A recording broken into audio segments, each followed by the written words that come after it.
de la parte general, de la parte especial. Es vicepresidente de la Asociación Europea de Derecho de la Energía y una de las cabezas visibles más importantes de este sector regulado tan importante. Hoy va a hablar de un tema también central, sobre todo en una época de restricciones y de limitaciones como es la que vivimos como consecuencia de la emergencia sanitaria. El derecho administrativo y la libertad pudieran parecer dos conceptos contrapuestos, o el agua y el aceite, y sin embargo, como nos enseñó el maestro común González Navarro, el derecho administrativo, como él le gustaba decir, era el derecho del poder para la libertad. Algunos hemos agregado el derecho del poder público para la libertad solidaria de las personas. Siempre en la historia del derecho administrativo, en la historia de la intervención del Estado sobre la vida social, pues ha habido momentos en los cuales ha prevalecido más la intervención, otros momentos ha prevalecido más la libertad. Hemos oído esas fórmulas de tanta libertad como sea posible, tanta intervención como sea imprescindible, o tanta libertad como sea imprescindible y tanta intervención como sea posible, que parece que es lo que caracteriza estos tiempos que nos toca vivir. En cualquier caso, creo que para abordar esta materia, nada mejor que una persona de su condición, un investigador del derecho público que conoce muy bien las reglas del mercado, un profesor que estoy seguro que va a hacer la delicia de todos y al que ya, sin más preámbulos, le damos la palabra con el comentario de que normalmente pues el ponente tiene entre 20 y 30 minutos para hacer su exposición y luego pues habrá un diálogo, de manera que, siguiendo la tradición que tenemos en este seminario, a las 7:30 hora española podemos levantarlo. Profesor del Guayo, muchas gracias por dedicar tu tiempo a este seminario. Tienes la palabra. Muchas gracias, Jaime, por tu amable presentación y muchas gracias a todos los participantes en este seminario, a todos los buenos amigos y colegas que he visto que están presentes ahora aquí con nosotros. Voy a hablar, como me habéis pedido, en este seminario de la Universidad de La Coruña, que tiene ya tanta solera en el mundo académico español e iberoamericano, el derecho administrativo y la libertad. Ruego a Jaime o Jennifer que si en algún momento la voz se perdiera o la imagen se quedara congelada, como estoy yo aquí también con mi móvil, pues me lo pueden decir y me envían un aviso para que pare o para que vuelva a hacer la operación de salir y entrar de la conexión. Lo cierto es que me gusta que Jaime haya hablado en su introducción de Francisco González Navarro porque esta ponencia mía quiere ser un homenaje a su persona, ahora que dentro de unos pocos días, el 5 de marzo, se cumple el primer aniversario del fallecimiento. Y el fallecimiento de González Navarro es un motivo de grandísima alegría cuando se tiene en consideración todo lo que nos ha dejado personal y científicamente. Es un motivo de tristeza, de una gran tristeza, porque ya no le tenemos aquí. Yo siempre lo tuve casi como un padre al que le podía consultar tantas cosas. Pero es una pena, pero al mismo tiempo es una alegría porque cada día que pasa voy descubriendo su carácter gigantesco desde un punto de vista científico, todo lo que ha aportado a la ciencia del derecho administrativo. Desde que empezó la pandemia, hemos asistido a numerosas tensiones entre la necesidad de luchar contra el virus y sus consecuencias y la libertad. Todos desde marzo del año 2020, en todas las jurisdicciones de los países occidentales, hemos percibido esta fuerte tensión entre la protección de la salud y de la vida versus la protección de la libertad.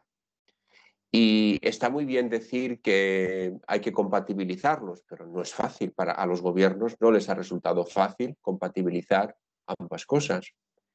Pero hay que compatibilizarlas porque hemos perdido mucha libertad y la tenemos que recuperar. Y lo que los poderes han avanzado sobre nuestras vidas en estos 2 años, tenemos que recuperarlo, porque aquello fue una situación excepcional. Por ejemplo, el Tribunal Constitucional Español reputó que el artículo 7 del Real Decreto o del decreto que estableció la alarma, el estado de alarma y que prohibió la libre circulación, el libre movimiento de las personas por el territorio nacional y por las ciudades, ese confinamiento general, es inconstitucional porque para hacer una cosa de esas habría que haber acudido a otra figura, por ejemplo, el estado de excepción. El estado de alarma era insuficiente para imponer esas privaciones de un derecho fundamental reconocido en la Constitución. Hemos oído muchos comentarios acerca de que si los magistrados han jugado a ser académicos, de que han jugado, ha sido muy criticada esta sentencia, pero yo les animo a leerla porque no hay academicismo, sino que hay una fuerte defensa de los principios constitucionales en los que nos jugamos mucho. Y también, aunque el Tribunal Constitucional se abstiene de hacerlo, puede ser una manera de ver cómo los poderes públicos españoles tienen que ser criticados por no haber pensado otras cosas que, sin vulnerar el principio de jerarquía normativa y la Constitución, hubiesen podido alcanzar la misma finalidad sin esas importantes restricciones. Pero esto no ha sido solo un problema español, lo hemos visto también en Francia. En la ordenanza de 11 de enero de 2022, el Consejo de Estado francés, en un decreto, dijo que la obligación de llevar la mascarilla al aire libre solo se puede imponer bajo ciertas condiciones porque su imposición generalizada vulnera la libertad de los ciudadanos. Luego, otro ejemplo de tensión entre defensa de la salud y de la vida y la libertad. Y en los tribunales de lo contencioso administrativo españoles hemos visto justicia muy dispar y contradictoria. Una cosa decía el TSJ vasco, otra cosa decía el TSJ catalán, otra cosa decía el TSJ andaluz, acerca de las restricciones que los gobiernos autonómicos querían imponer. Y el español se quedaba perplejo. ¿Por qué hay que confinarse en el País Vasco y no hay que confinarse en Madrid, o hay que confinarse en Cataluña y no en Andalucía? Y todo eso pues, nos ha dejado a todos un poco perplejos. Pues bien, una de las principales aportaciones científicas de Francisco González Navarro fue su definición del derecho administrativo. Voy a beber un poco.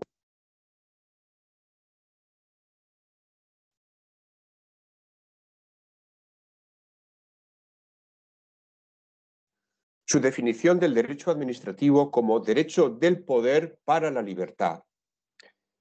Lo formuló por escrito por primera vez en 1987, hace 35 años. Entonces, cuando lo formuló, pudimos pensar que era una frase brillante. Él era un gran lector de Ortega y Gasset, y Ortega pues, era un filósofo brillante, de escritura brillante, de frases con mucho brillo. Y podíamos pensar que esta aportación de González Navarro pues, era una cosa muy bien escrita, con mucho brillo, pero con poca capacidad explicativa de la realidad. Y sin embargo, el paso del tiempo le está dando la razón.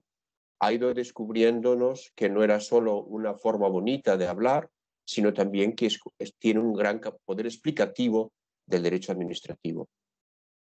Yo no voy a exponer aquí de nuevo lo que explicó González Navarro, porque es mejor leerlo en su libro Derecho Administrativo Español, en el tomo 1 del año 87 y en la reedición ampliada del año 93, el tomo 2. El razonamiento de González Navarro es bastante sencillo, la estructura, no el razonamiento, la estructura es sencilla, explica qué es el poder político y los antónimos del poder político, el poder militar, el poder de la masa, el poder de los medios de comunicación, como fuerza de dominación de unos sobre otros. A continuación examina el valor libertad y las libertades. Y tras insertar un amplio excursus sobre la democracia, proporciona su visión del derecho administrativo, que lo liga con el Estado de Derecho y sus exigencias. El derecho es un escudo de la libertad y el derecho tiene la función de conservar y mejorar la sociedad, donde cobra relevancia el valor justicia. Siendo el Estado de Derecho un instrumento de limitaciones, frenos y controles del poder, el derecho administrativo se nos presenta como el derecho del poder para la libertad. ¿Por qué es derecho del poder? Porque el derecho administrativo confiere potestades a la administración, finalistas, le inviste de poder, pero es para la libertad porque en el anverso o en el reverso, como se prefiera, de esta moneda, esos mismos poderes quedan limitados por el propio derecho administrativo por la finalidad que esos poderes deben cumplir. Hablaba él de un nuevo Jano bifronte, ese dios de la mitología clásica que tiene dos rostros. Pues eso es el derecho administrativo, el rostro de poder, el rostro de libertad. Cuando González Navarro formula su tesis del derecho del poder para la libertad, la definición, al menos en España, unánimemente aceptada por la doctrina con el profesor García Enterría a su frente, era una tesis subjetiva. Desde el año 73, el profesor García Enterría explica, y todavía hoy en la última edición de su manual, que el derecho administrativo es el estatuto jurídico de la única institución personificada del ordenamiento, que es la administración pública. Él, González Navarro, afirmaba de su tesis que era objetiva frente a las tesis subjetivas dominantes. ¿Y por qué decía esto?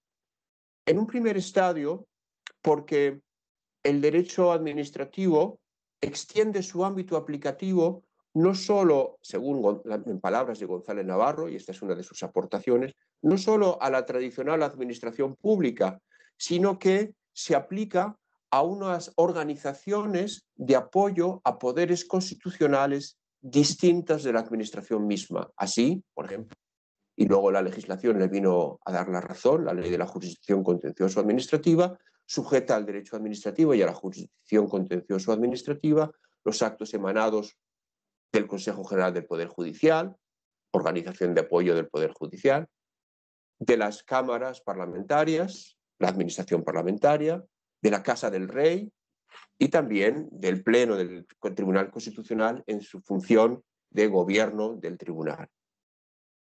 El derecho administrativo es el derecho del poder de todo poder, no solo del poder que se encuadra en el ámbito subjetivo tradicional. Este análisis de González Navarro fue disruptivo, por sí solo ya es disruptivo, porque se salía de la tesis dominante subjetiva del profesor García Enterría y sus discípulos. En cierto modo, esto, con ser importante, no es lo más novedoso de González Navarro, porque también podríamos decir, el profesor González Navarro lo que ha hecho es ampliar el concepto de administración pública a otras organizaciones de apoyo a otros poderes, que son administraciones independientes, verdaderamente independientes, y por tanto su tesis podríamos incluso transmutarla o verla desde un ángulo subjetivo. Lo verdaderamente novedoso de González Navarro no es esa extensión aplicativa del derecho administrativo a otras organizaciones, sino la introducción del elemento finalista teleológico en la definición. El derecho administrativo es aquello para lo que sirve. Esa teleología, ese finalismo en la definición es lo más plausible, lo más novedoso, lo que mejor tenemos que recordar y retener de su enseñanza. La libertad es la gran aspiración del individuo y de cada una de las naciones y los grupos existentes. Él que trabajó tantos años en Navarra, pues se asemejaba al lema de los infanzones de Obanos, que es el lema del antiguo reino de Navarra, que habla de pro libertate patria gens libera stote, para que la patria sea libre, que lo sean sus ciudadanos. Y la libertad tiene varias dimensiones. Hay una libertad filosófica, hay una libertad moral, una libertad psicológica. La libertad que nos procura el derecho administrativo es más modesta, es la libertad consistente en las libertades políticas. El derecho administrativo no nos da libertad filosófica, ni nos da libertad psicológica, ni la libertad moral. Precisamente, y aquí me voy a extender unos minutos, hoy nuestra libertad está amenazada cuando los gobernantes quieren hacernos libres, no solo en un sentido político, no solo garantizando nuestras libertades políticas, sino cuando nos quieren hacer libres en un sentido filosófico, moral o psicológico. ¿Por qué? Porque entonces el gobernante tratará de imponernos su propia concepción de lo que es moral, de lo que está bien, de lo que nos hace libres interiormente, psicológicamente. En el antiguo, yo veo aquí un nuevo regalismo, el regalismo del siglo XVIII, sobre todo en estados confesionales, religiosamente confesionales, consistía en que el Estado se inmiscuía en asuntos religiosos, en el nombramiento de los obispos, etcétera, etcétera. Hoy, cuando los gobernantes quieren imponernos su propia moral, entonces estamos ante un nuevo regalismo. Porque entre los teorizadores de la libertad, incluso los mayores exponentes del liberalismo filosófico, se nos expresa que la libertad no puede ser solo la posibilidad de hacer lo que apetezca mientras no dañe a los demás. Esta es una concepción formal y para muchos filósofos de uno y otro signo, de izquierdas y de derechas, es algo formal y erróneo. Porque la libertad tiene que estar delimitada por un fin. Claro, y aquí es donde surge el debate, donde la libertad para qué, ¿cuál es el bien? Aquí hay mucha discusión en el espacio público. ¿Dónde está el bien? ¿Qué es lo justo? ¿Qué es lo injusto? ¿Qué es lo bueno? ¿Qué es lo malo? Hay un gran debate. Por eso tenemos que, el punto de encuentro es la defensa de las libertades políticas que están reconocidas en la Constitución. Ahí donde los ciudadanos nos hemos encontrado en la defensa de esas libertades para llevar una convivencia. Me estoy refiriendo, por ejemplo, al mayor exponente francés del liberalismo, Raymond Aron, en su libro Libertad e Igualdad, en su última conferencia en el Collège de France, así lo exponía. La libertad no es solo la posibilidad de hacer lo que quiera mientras no dañe a los demás. La libertad requiere un sentido, una finalidad. También lo dice Hannah Arendt desde otros puntos de vista y otros pensadores.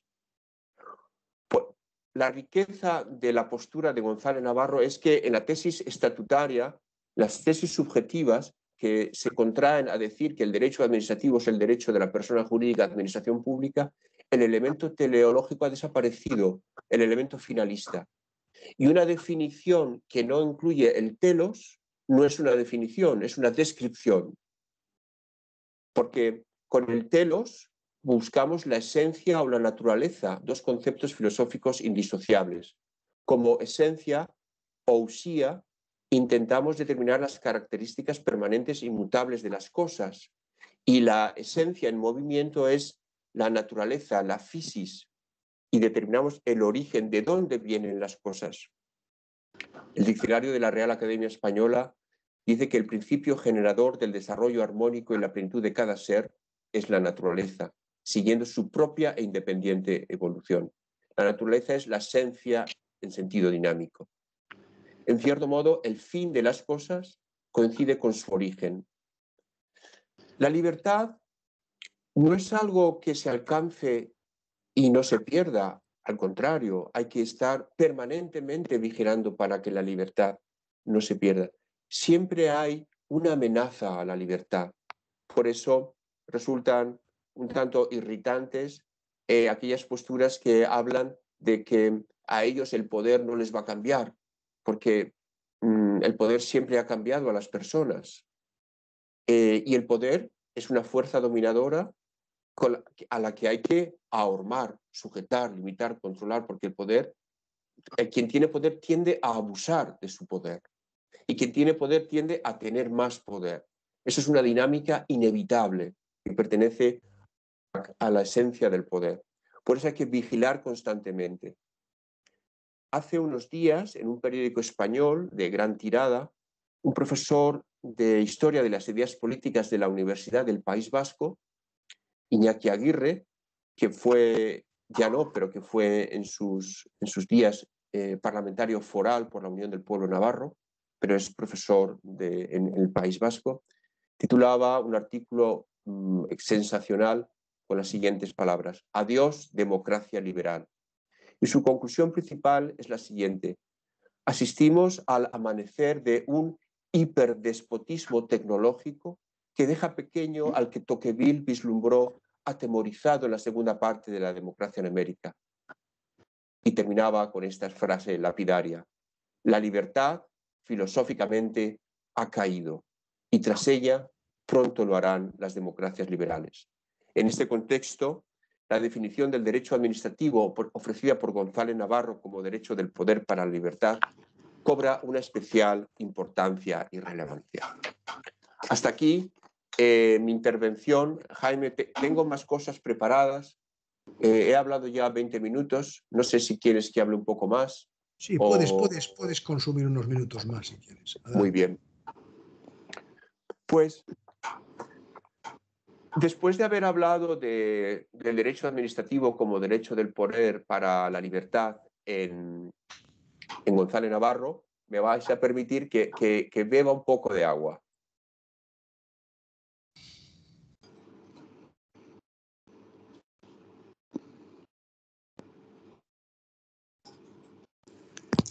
Quiero ahora referirme a la distinción entre derecho y regulación, y entre derecho líquido y derecho sólido, y entre derecho fuerte y derecho débil. Y lo quiero hacer, y además veo entre los ponentes a mi amigo y colega, el profesor Villanueva, de México, que ha aceptado recientemente, entre la revista que dirige, que yo publico una cosa en su revista sobre una aportación al nacimiento de la ciencia de la regulación en el campo de la energía, claro, que es el único que conozco, ¿no? Pues bien, ahí avanzo ya algunas ideas de las que quiero decir ahora en lo siguiente. Se nos ha hablado de cómo vivimos.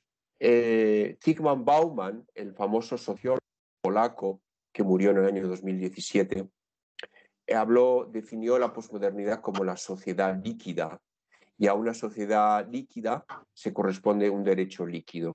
¿Qué es un derecho líquido? Pues es difícil definir lo que es el derecho líquido, pero es aquel derecho donde las normas imperativas no existen, y ni siquiera es que sean sustituidas por normas dispositivas, sino que los poderes fácticos, el poder económico, los poderes de otro tipo, que se imponen sobre el poder político, y son ellos los que determinan cómo deben ser las normas por las que se regulan. El Estado hace dejación de su autoridad, y el control de esos poderes que González Navarro llamaba los antónimos del poder político se hacen con la situación e imponen sus propias normas de carácter líquido, porque hay muchas normas, ninguna de las cuales se cumple, que cambian constantemente, que no respetan la jerarquía normativa.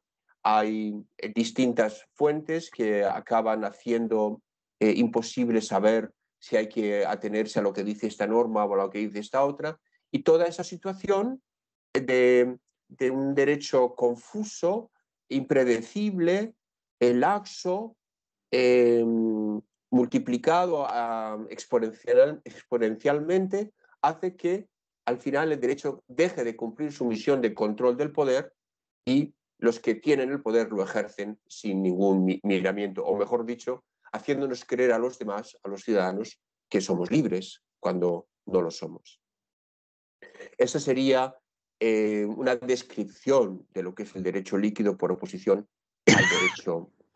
Y se ha dicho que ese derecho líquido, que hoy es el que domina, aparece y se extiende por la desaparición del carácter disociativo del derecho. ¿Qué significa esto? Los teóricos y defensores del derecho sólido dicen que el derecho romano es insuperable porque estaba disociado de la economía o filosofía subyacente. Estos defensores del carácter disociativo del derecho defienden que el derecho tiene sus propias reglas y que son distintas de la economía, de la moral, de la religión. El derecho es una ciencia autónoma, con sus propias reglas, con sus propias normas interpretativas y aplicativas. Y había en el derecho romano, según estas personas, una clara disociación entre el derecho y otras disciplinas. Cuando ese carácter disociativo desaparece y el derecho se convierte en un instrumento para alcanzar finalidades distintas a las que le son propias, y las finalidades propias del derecho serían la libertad, la igualdad y la justicia, la libertad y la igualdad y la justicia serían finalidades propias del sistema jurídico, pero alcanzar que la propiedad agraria esté atomizada o latifundizada, eso no es una finalidad del derecho. Mi tesis es que para salvar el derecho, para salvar al derecho sólido, para salvar ese derecho del poder para la libertad, para la igualdad, para la justicia, tenemos que aceptar que la regulación es distinto del derecho. El derecho es una ciencia moral, una ciencia práctica, no especulativa, para la resolución de conflictos. El derecho sirve para resolver conflictos con criterios de justicia. Se asemeja aquí a otras ciencias también de naturaleza práctica, no especulativa, como la economía y la moral, son también ciencias prácticas, donde se ponen en juego habilidades prácticas.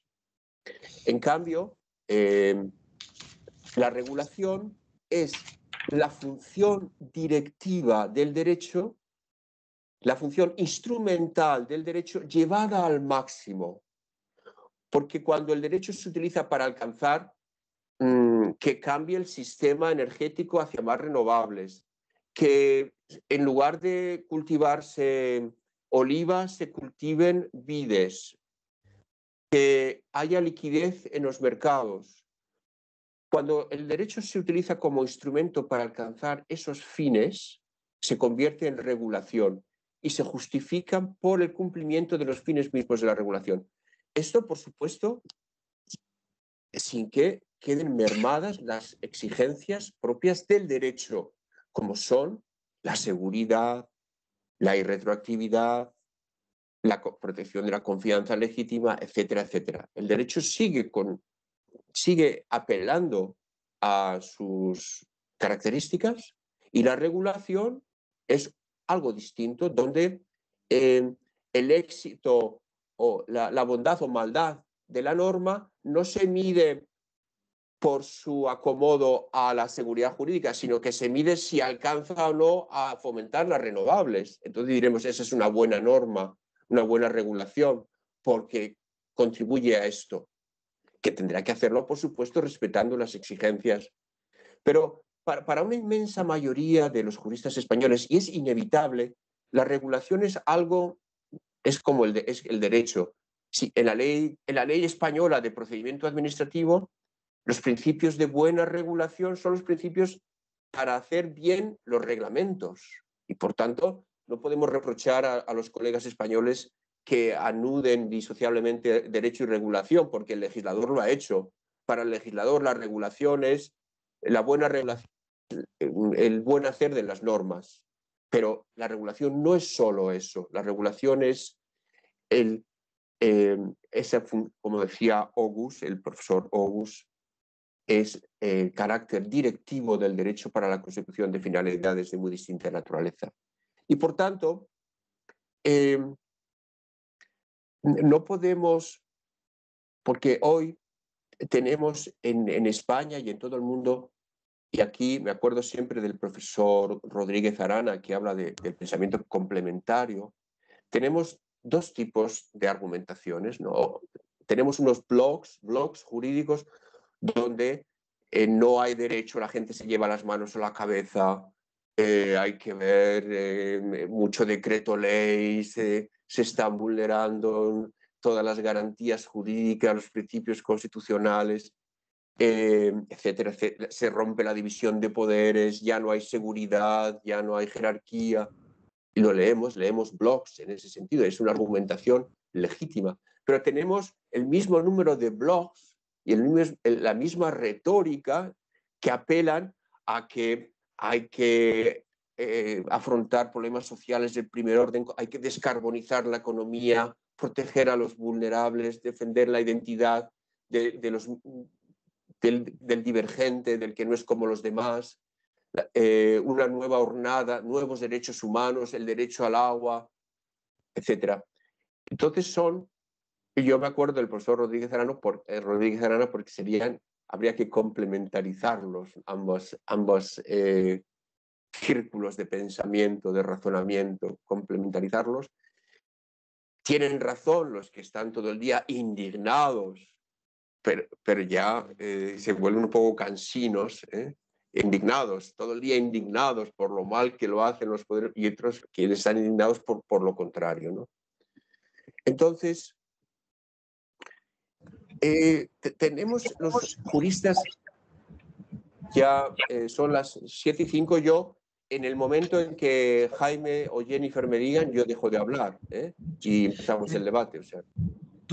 2 minutos más, Íñigo, y empezamos el coloquio. Muy bien, muy bien. Puedes ir cerrando, Sí, para ir cerrando, el derecho es el derecho del poder para la libertad. Resulta hoy, como discípulo del profesor González Navarro, encontrar ya de modo generalizado en un gran número de profesores provenientes de la escuela estatutaria de García Enterría, separarse expresamente de las tesis subjetivas institucionalistas del derecho administrativo a favor de tesis objetivas del derecho administrativo. Y luego, como maestro, el profesor González Navarro, es una satisfacción ver que esa idea se ha ido abriendo paso, ¿verdad? Lo tenemos en el libro, por ejemplo, de Leopoldo Tolivar Alas, en su libro sobre el Consejo General del Poder Judicial, adopta expresamente una tesis objetiva. Esteve Pardo también en su libro sobre los principios del derecho regulatorio, también una tesis objetiva, etc. Y por otro lado, pienso que,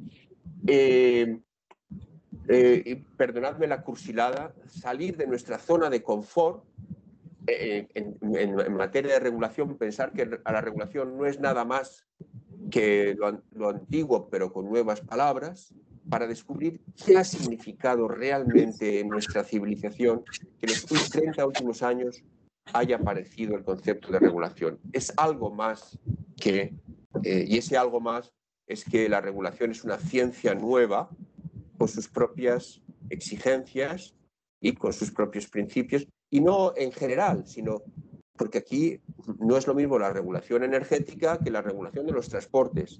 ¿Y dónde varían? En los principios rectores de cada uno de estos sistemas. Porque al regular los transportes buscamos unos objetivos, al regular la energía buscamos otros, y al regular el sistema financiero buscamos otros. Muchas gracias por la invitación de nuevo. Ha sido un placer, como siempre, estar en este seminario de la Universidad de La Coruña. Y gracias, Jaime, por permitir estar esta tarde aquí con buenos amigos y colegas. El placer es para nosotros, Íñigo, por tener la oportunidad de escucharte, disfrutar con tus reflexiones, tus comentarios, que son muy propicios para este tiempo que nos ha tocado vivir, ¿verdad? De tantos poderes, tantas potestades, y donde a veces echa en falta el ejercicio solidario de las libertades, y por eso creo que, en fin, tus consideraciones son pertinentes y por supuesto conectadas con esa idea de la regulación, de esa ciencia que tú has explicado muy bien en algunos de estos últimos libros. Entonces, ahora vamos a tener un rato de coloquio y, como solemos hacer, el que quiere intervenir, que levante la mano. El sistema que tenemos de Teams. Laura Monti, adelante. Gracias, muchas gracias. Profesor Íñigo, muchas gracias, un placer escucharlo. Lo mismo que a Jaime. Quería preguntarle su opinión en relación con la emergencia y COVID y la libertad en cuanto a la obligatoriedad o no de la vacunación contra COVID, ¿no? Bien, pues... Tienes un buen toro, Íñigo.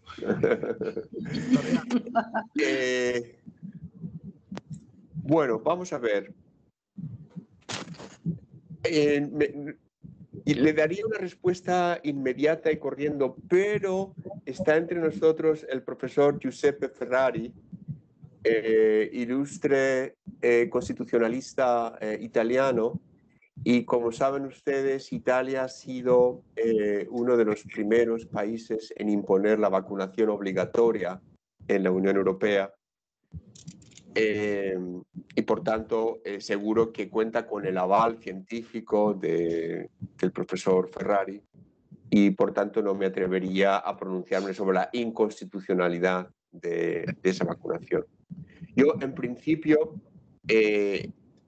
sí entendería que en el caso español pudiese imponerse la vacunación, pero siempre de modo indirecto.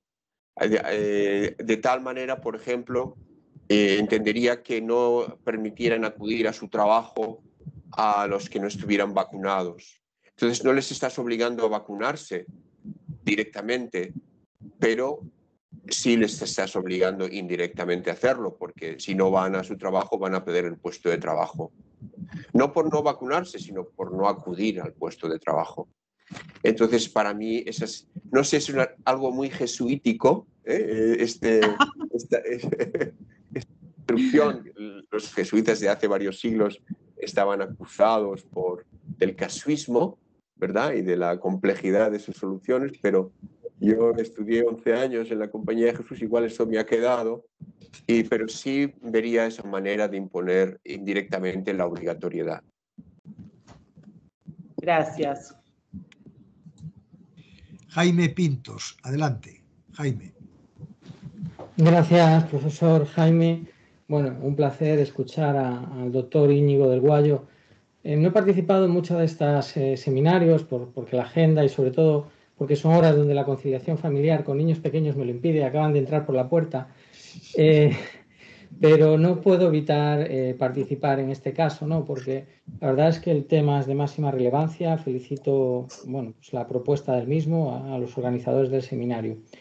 Yo quería hacer una reflexión y luego una breve intervención que se contrapone a lo expuesto por el doctor Íñigo del Guayo ahora a la pregunta que ha sido formulada, porque opino en sentido contrario.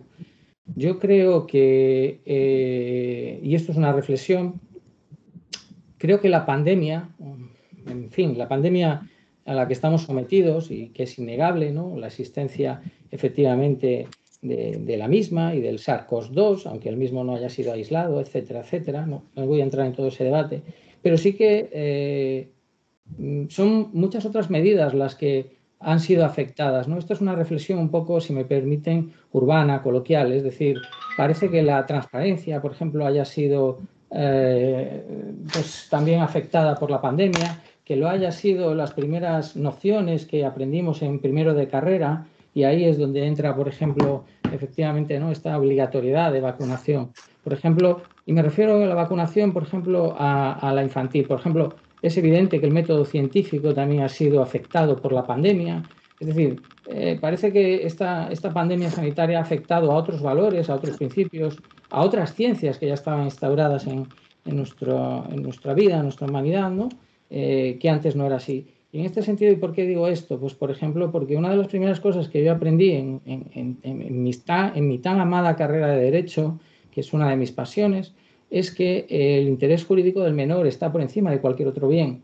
Bueno, pues esto es algo que hemos visto para los juristas totalmente desamparado, ¿no?, en nuestra aplicación de esta pandemia. Por lo tanto, esto es una reflexión, ¿no? Y luego, respecto a lo otro, una vacunación indirecta, una vacunación coercitiva. Yo no estoy en contra de la vacunación, y dicho sea de paso, porque hoy en día hay que decirlo, y yo muchas veces lo digo, es que quizás las voces que son críticas, ¿no?, que apuestan por el método científico, por el debate, como aquí tenemos, quizás no son antivacunas, lo que son provacunas. Es que esto también tendríamos que pensarlo desde este punto de vista, ¿no? Entonces, ese tipo de vacunación es efectivamente una vacunación que para mí afecta fundamentalmente a los derechos fundamentales, a los principios más básicos del derecho administrativo, a los derechos humanos, etcétera, etcétera. Es decir, si el método científico está contrastado y las vacunas han de ser obligatorias por necesidad, el Estado ha de asumir no solo la responsabilidad de esa vacunación, sino también, evidentemente, todas las líneas derivadas de la misma. Y ahí hablo de dos elementos fundamentales que exige nuestro derecho positivo, que son la prescripción médica, que no está ocurriendo y que sí que está contrastada, y que exige también el consentimiento informado, debidamente informado, ¿no? Entonces, creo que es un debate de mucha profundidad, pero simplemente esa reflexión inicial, ¿verdad?, de que la pandemia ha afectado a muchos otros valores y principios que nada tienen que ver con el orden sanitario. Y, en segundo lugar, pues manifestar sinceramente mi más enérgica oposición a la vacunación indirecta por la vulneración flagrante, clara, de los derechos fundamentales de las personas, que no quiere decir que no estemos de acuerdo, las personas que opinan así, en contra de la vacunación, por supuesto, porque no quiero entrar en datos personales, pero como suelo decir, probablemente mi calendario vacunal es muchísimo más completo que el de la mayoría de mis conciudadanos, porque soy una persona concienciada, y el de mis hijos, al final ha entrado. Era una reflexión. No he podido evitarla, pido disculpas por decir lo que pienso, ¿no? Por supuesto.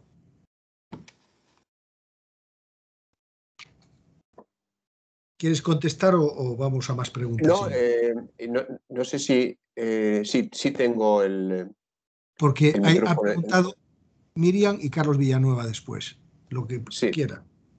Bueno, lo que dice el señor Pintos, que por cierto me alegra saludarle porque ya nos habíamos conocido en Coruña en otras ocasiones, ¿verdad? En alguna tesis doctoral. Creo que en una ocasión, profesor, y es un honor, sinceramente. Cuando fue la tesis del que fue secretario del Ayuntamiento de A Coruña sobre la urbanización. Ah. No, creo que en no. Mariñán, quizás, a lo mejor en algún Mariñán. En Mariñán, en el Pazo de Mariñán. Sí. Bueno, pues yo he escuchado, respeto, entiendo y me parece que todas las argumentaciones del señor Pintos son defendibles, pero en este punto el derecho siempre es dialéctica y su argumentación que responde a una lógica corre pareja a otras argumentaciones que tienen también su propia lógica, como por ejemplo se ha referido el interés del menor como bien supremo. Sí, también la salud pública, salus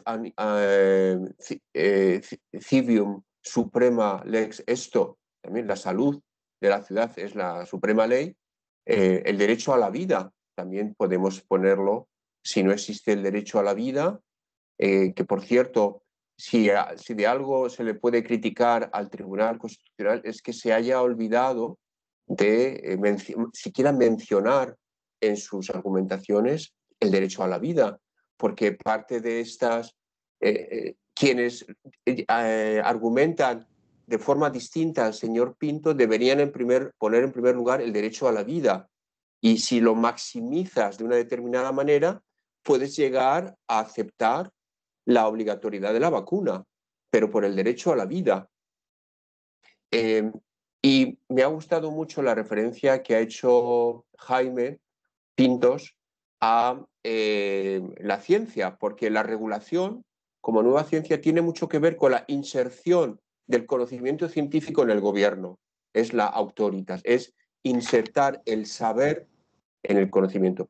¿Cuándo hay que desescalar? ¿A quién hay que vacunar? Esto nos lo dicen y tenemos que aceptar a los científicos.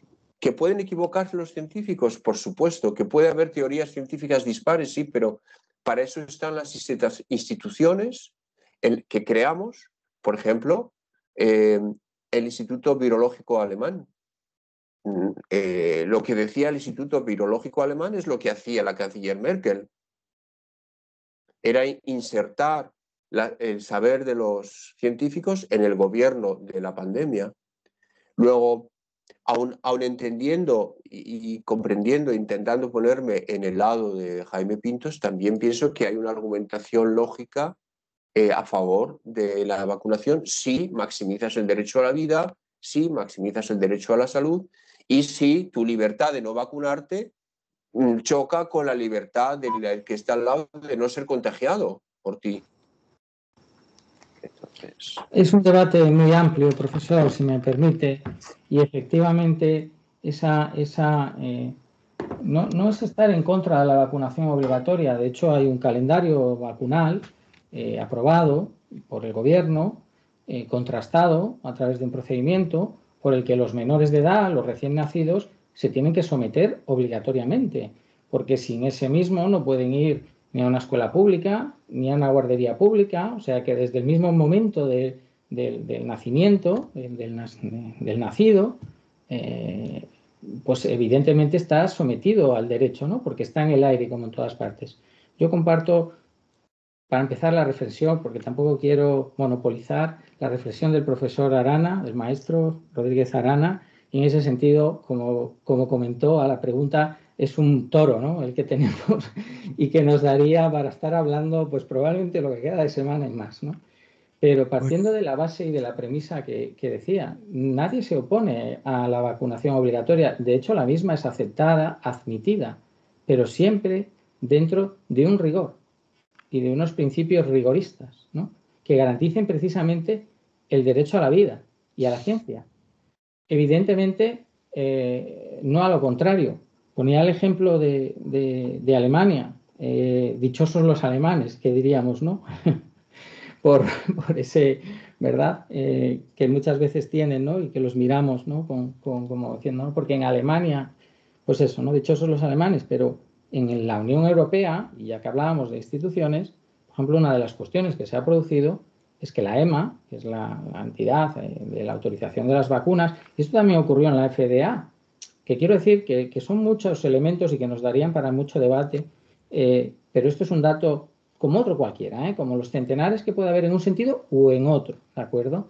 Por eso no comparto esa vacunación hoy en día y en estos momentos, en las circunstancias actuales, que se interponga de manera indirecta, porque si ha de ser obligatoria, ha de ser asumida por esa potestas del Estado y por su responsabilidad patrimonial derivada de la misma, ¿de acuerdo? En ese ejercicio, efectivamente, de la potestad, ¿no? que tiene un Estado propiamente dicho en el concepto de Estado. El ejemplo que ponía de la EMA. Las compras de las vacunas han sido producidas, los contratos, días antes, y esto ha ocurrido también en Estados Unidos, de que tanto la EMA como la FDA autorizaran la compra de esas vacunas, ¿no? Entonces, claro, son elementos disonantes que no coinciden en el discurso, porque eso no está ligado a la necesidad y la idoneidad que ha de ser previa al momento de compra. Es decir, lo lógico es que la decisión hubiera sido antes de la autoridad sanitaria que de las autoridades políticas. Pero es un ejemplo ínfimo, y lo he citado simplemente porque ha salido el tema del Instituto Alemán, ¿no? Insisto, creo que ambas posiciones son debatibles y hoy en día no creo que las circunstancias permitan imponer una vacunación indirecta, porque al final es una vacunación coercitiva al que le estás quitando el trabajo, le estás quitando el derecho al trabajo. También el derecho a una calidad de vida, también el derecho, esto ocurre mucho en Argentina, el derecho de acceso a sus emolumentos que ha generado probablemente a lo largo de toda su vida con su trabajo. Es decir, es una cuestión, sinceramente, y entonces en ese caso, siendo así, bueno, no sé cómo es el caso italiano, sé que han impuesto la vacunación, pero si está impuesta por el Estado asumirá, pero no es lo que ocurre aquí. Aquí no es lo que ocurre.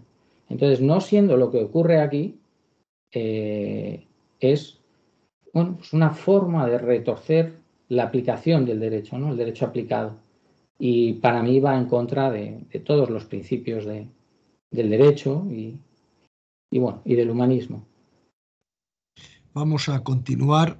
Miriam Ibanega y luego ha pedido la palabra Carlos Villanueva. Adelante, Miriam. Muy breve, porque sé que el tiempo corre demasiado rápido. Dos reflexiones.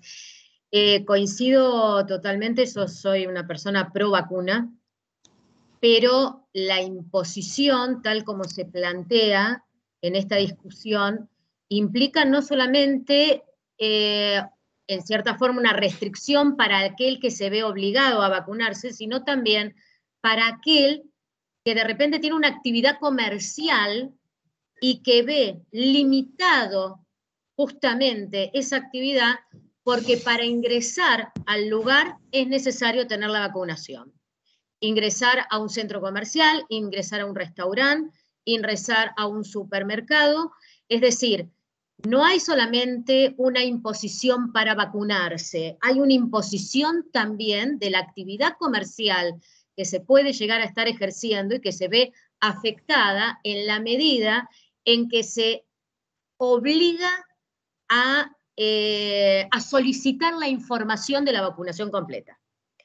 Esto por un lado que me parece que es importante, porque uno generalmente lo ve desde el vacunado, pero no lo ve sobre respecto de los otros, la relación del no vacunado con los otros. Derecho que no puede de repente ingresar a determinados lugares, pero también el derecho de aquel que espera que ingresen todos y todos no pueden ingresar porque no están vacunados. Me parece que ahí también hay una restricción. Y yo creo que en definitiva, en estos temas, mientras no tengamos una obligatoriedad definida por el Estado como tal, creo que tenemos que volver a recurrir al principio de razonabilidad. La razonabilidad de las medidas que se adoptan, en el cual exista justamente un análisis del equilibrio entre el interés que se quiere proteger con una vacunación que todavía no es obligatoria y, por el otro lado, el derecho de las personas. Y este es lo más difícil, porque creo que no nos vamos a poner de acuerdo, pero que el derecho administrativo nos tiene que dar determinados elementos y el constitucional para poder ir solucionando. Nada más que esto, era una breve reflexión. Carlos, y le dejamos luego la palabra a Íñigo. Adelante, Carlos.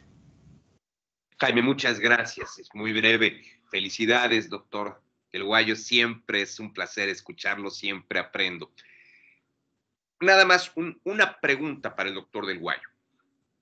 Si como describe ampliamente en su libro reciente sobre regulación y nos acaba de comentar el día de hoy, la regulación no es derecho, ¿cómo aplicamos una tutela jurisdiccional efectiva a la regulación?